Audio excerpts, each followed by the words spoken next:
Ya kau blei ibig banjit me. Ya kau blei ibig banjit me. Ban khayau khun, ban khayau khun, ban khayau khun ba mar vei jong. Gadai ban burum ya kak me ujisu. Kat kada shisha bandang shem yam shem shu.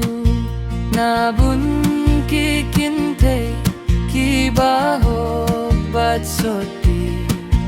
Na bun ki kinte ki baho bat soti. Labyang tang maka, labyang tang maka, labyang tang maka, bahkan kayu blei.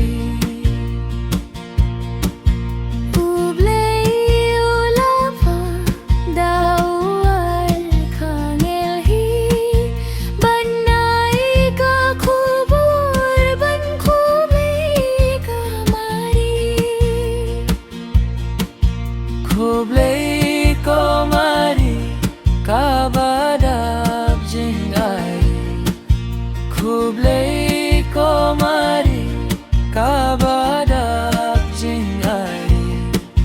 Ya byala kirku, ya pala kirku, ya pala kirku, na shapting kikinte.